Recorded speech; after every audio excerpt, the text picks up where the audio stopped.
sued by a third party to a contract।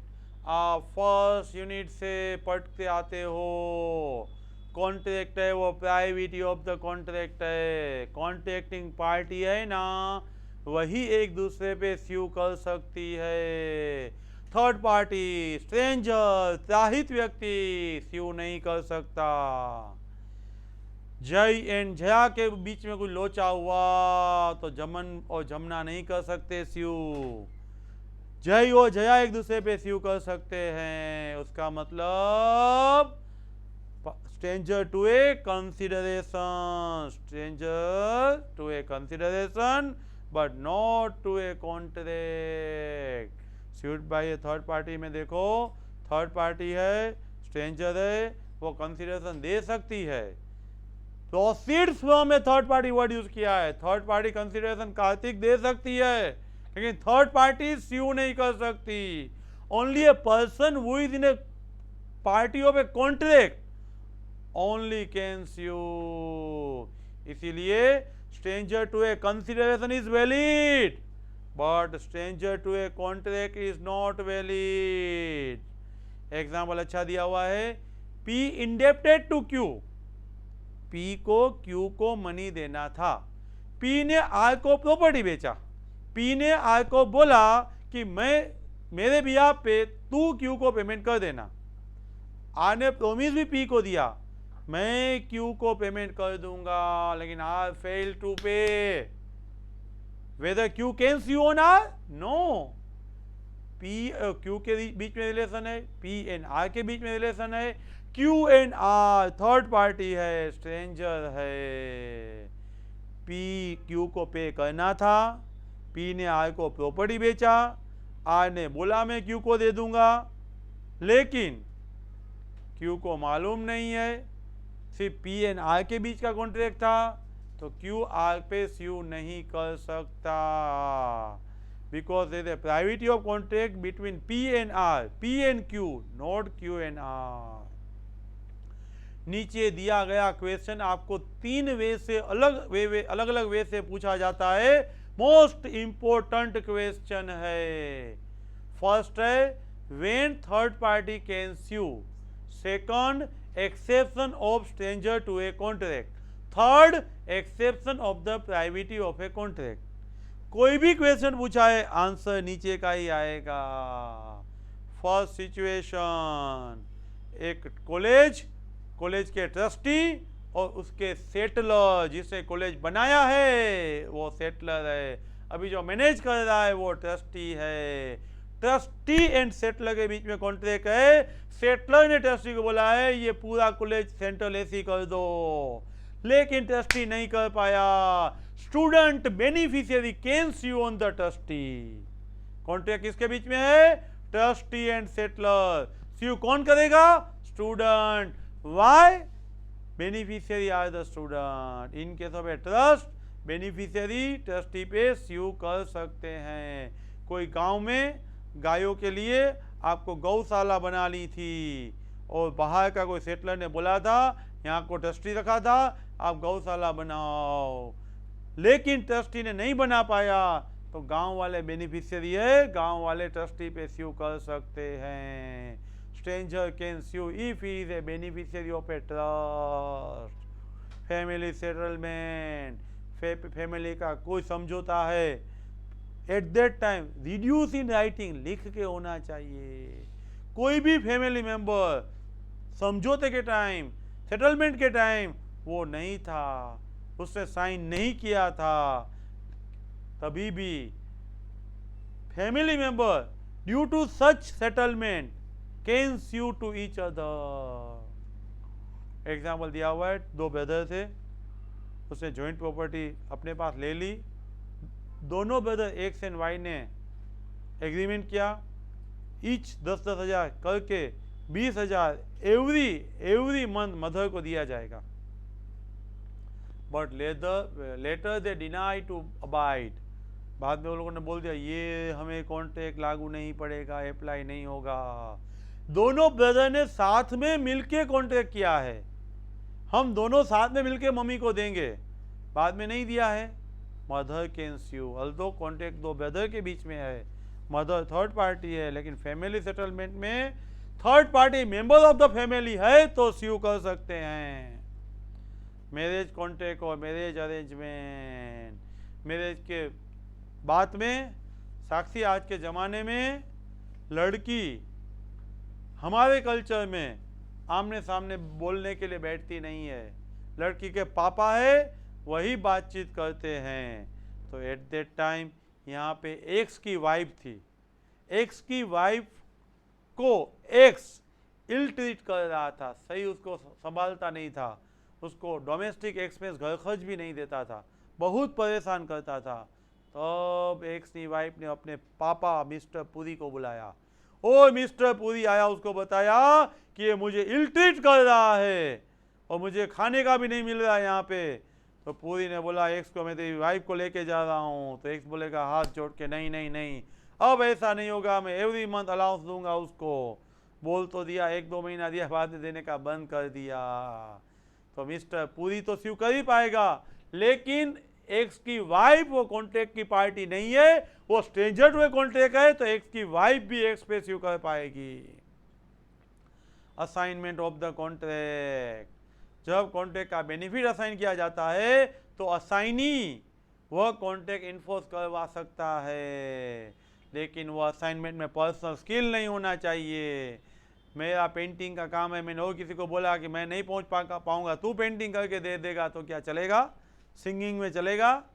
Kartik बोलेगा नहीं नहीं अभी तो मैं बहुत ऑडिट सीजन में हूँ, मेरे भी जयदीप तू जाके आ, नहीं चलेगा। पर्सनल स्किल है, पर्सनल कॉन्फिडेंस है, ट्रस्ट है, वहाँ पे असाइनमेंट ऑफ कॉन्ट्रैक्ट नहीं चलता। उसके अलावा जहाँ पे आप कॉन्ट्रैक्ट असाइन करते हो, पोस्टपेड मोबाइल कनेक्शन और एनी बैंक लोन, उसके कोई भी मनी लेने के बाकी है, आप कोई बंदे को बोलोगे 10% तेरा, तू जाके कलेक्ट करके आ, तो आपने जो बेनिफिट असाइन किया है उसके बेस पे ये असाइनी है, वो रिकवरी के टाइम सामने वाले पे स्यू कर सकता है। एक्नॉलेजमेंट और एस्टॉपल, एग्जाम्पल से याद रखो, एल ने एम को 2000 दिया, एल ने एम को 2000 दिया, एम को बोला तू एन को दे देना, एम ने इमीडिएटली फोन किया एन को, तेरे भी आप 2000 मेरे पास आ गए हैं। बाद में एम का दिमाग चेंज हुआ, उसने एन को नहीं दिया, तो एन स्यू कर सकता है, because in this example inform word is important. M ने इन्फॉर्म कर दिया एन को, इसीलिए M is liable.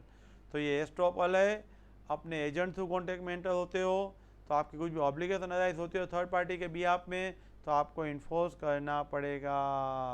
Covenant running with the land, friends, land का जो सेलर है वो लैंड से अटैच कोई भी कंडीशन है, वो कंडीशन के साथ नए बंदे को बेच सकता है। It is a restrictive covenant. यहाँ पे एग्जांपल दिया हुआ है, एक बंदे के पास 2 जमीन थी, दोनों एग्रीकल्चर थी, उसमें से एक एग्रीकल्चर जमीन उसने बेचा, परचेसर को बोल दिया कि ये जमीन आपको इंडस्ट्रियल पर्पस में यूज नहीं करना है, मेरी पास वाली एग्रीकल्चर जमीन में मेरा प्रोडक्शन कम हो जाएगा। तो परचेसर ने बोला यस, मैं यहाँ पे इंडस्ट्रियल पर्पस नहीं रखूंगा। उसने दूसरे को बेच दिया, वो रख सकता है? नो।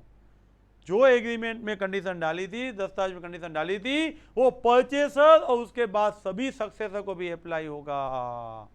इसीलिए subject to notice to the purchaser, notice to the purchaser है, at the time he will liable. Notice आपने परचेसर को दे दिया है, तो अभी के कोवेनेंट के लिए कौन लायबल होगा? Only and only purchaser. आप कॉन्ट्रैक्ट कर रहे हो थ्रू द एजेंट कर रहे हो, एजेंट प्रिंसिपल के बिहाफ कॉन्ट्रैक्ट कर रहा है, एजेंट प्रिंसिपल के बिहाफ कर रहा है, उसके स्कोप के अंदर रह करके कर रहा है, तो agent is not liable, principal is liable. Friends, ये 7 एग्जाम्पल हमने देखे कि थर्ड पार्टी है वो कब स्यू कर सकती है। तो सबसे पहले आपने ट्रस्ट देखा, बेनिफिशियरी स्यू कर सकता है, बाद में फैमिली सेटलमेंट है, कोई भी फैमिली का मेंबर है वो स्यू कर सकता है, मैरिज कॉन्ट्रैक्ट है तो लड़की के पापा हैं वो कॉन्ट्रैक्ट करते हैं तो लड़की स्यू कर सकती है। असाइनमेंट में आपने बेनिफिट असाइन किया है तो आप उस सामने वाले का ऑब्लिगेशन के लिए भी स्यू कर सकते हो। लैंड से जुड़े हुए कॉन्ट्रैक्ट है वो सक्सेसर यानी न्यू बायर को अप्लाई होंगे। एजेंट कॉन्ट्रैक्ट में एंटर होता है तो उसके लिए प्रिंसिपल लायबल होगा। अभी last topic of this chapter, validity of the agreement without consideration. Consideration के बिना कॉन्ट्रैक्ट वैलिड हो सकता है?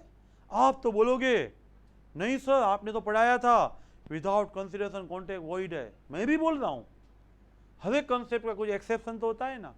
यहां पे एक्सेप्शन है, नीचे दिए गए एग्जाम्पल में कंसिडरेशन के बिना भी कॉन्ट्रैक्ट वैलिड है। जनरल रूल क्या है? Without consideration no contract, contract is void. Contract is very important and contract है वो कंसिडरेशन की वजह से ही इन्फोर्सेबल है, लेकिन सर्टेन एक्सेप्शन गिवन है जिसकी वजह से आपका कॉन्ट्रैक्ट विदाउट कंसिडरेशन भी वैलिड है। फर्स्ट है nature love and affection. Nature love and affection में हमें ऑलवेज मजाक में एक एग्जाम्पल दे रहा हूँ, दशरथ ने कई को बोला भरत को राजगादी और राम को वनवास। नेचर लव एंड अफेक्शन पुराना चला रहा है, आज का नहीं है, लेकिन उस टाइम पे राइटिंग और रजिस्टर्ड नहीं था, अभी वो भी हो गया है। आपने कुछ भी एग्रीमेंट कॉन्ट्रैक्ट किया है लेकिन वो नेचर लव एंड अफेक्शन की वजह से किया है, between the party nature love and affection है, नियर रिलेशनशिप है, राइटिंग में है एंड रजिस्टर्ड है, तो कंसिडरेशन की जरूरत नहीं है। यहाँ नियर रिलेशन आपको बोला है हस्बैंड एंड वाइफ, वहां पे विदाउट कंसिडरेशन कॉन्ट्रैक्ट वैलिड है। हस्बैंड ने लिख के दे दिया मेरा जितना अर्निंग है वो वाइफ तेरा है, तो वो वाइफ सीव कर पाएगी, वो पूरा अर्निंग ले सकती है। 19 एग्जाम्पल। वर्डिंग देखो, न्यूली वेडेड, न्यूली यानी नया नया, बाद में नहीं, न्यूली वेडेड डॉटर इन लॉ, उसको बोला है, हेलो सासू माँ ने बोला है तुझे 5 लाख का नेकलेस लेके दूंगी गोल्डन का, तब उसने डॉटर इन लॉ ने रिटर्न में ले लिया और रजिस्टर्ड भी करवा लिया, तो कॉन्ट्रैक्ट वैलिड हो जाएगा, आपका कॉन्ट्रैक्ट वैलिड हो जाएगा। Compensation for the past voluntary services, मैं यहाँ पे गाड़ी गैरेज में रख के आया, वॉल्यूंटरीली गैरेज वाले को लगा कि ये साहब ने धोने के लिए रखा होगा, उसने सर्विस रेंडर्ड की, मैं यहाँ ऊपर से देख रहा था और मेरा इरादा भी था किसी का मेहनत नहीं रखना है, मुझे मनी पे कर देना है, मेरा इरादा भी था। Eight that time what happens, I will be responsible, there is a contract, past voluntary services enforceable है, नीचे दी गई कंडीशन सेटिस्फाइड होगी तो अमल में लाना पड़ेगा। एग्जाम्पल दिया हुआ है कि पी ने आर का वॉलेट फाइंड किया, मिला उसको, और जब आर को वापिस दा तब ओरिजिनल डॉक्यूमेंट था, आर खुश हो गया, उसने बोला 10,000 तुझे मैं दूंगा, तो वैलिड कॉन्ट्रैक्ट है। एक्स ने अपनी नेफ्यू वाई को हेल्प किया, मिस्टर वाई को हेल्प किया, और वो केस जीत के आया तो उसने बोला मैं तुझे 10,000 दूंगा, तो वैलिड कॉन्ट्रैक्ट है। कंपेंसेशन फॉर पास्ट सर्विसेज है वो वैलिड है। पे टाइम बेड डेप, जो डेप का 3 साल हो गया वो मांग नहीं सकते हैं, लेकिन आफ्टर 3 इयर्स भी जब प्रोमिसर लिख के बोल रहा है मैं आपको पे करूंगा, तो आप सीव कर सकते हो। 3 साल के बाद जयदीप मुझे जब रिसेप्शन में मिला तब उसका फीस बाकी था, मैंने उसको बोला, उसने लिख के दे दिया सर मैं आपको दे दूंगा, तो मैं उसको सीव कर सकता हूँ। उसने ओरली बोला सर आपके लिए सब मनी है, अभी मैं एवरी मंथ 5 लाख अर्न करता हूँ, आपको दे दूंगा, तो वैलिड नहीं है। बोला तो वैलिड नहीं, return is valid time bad debt में। यहाँ पे एग्जाम्पल 22 में 60,000 इंडेप्टेड है जो टाइम बेड हो गया है, और उसने प्रॉमिस 50,000 देने का रिटर्न में किया है, तो 50 ही ले सकते हो, 60 नहीं।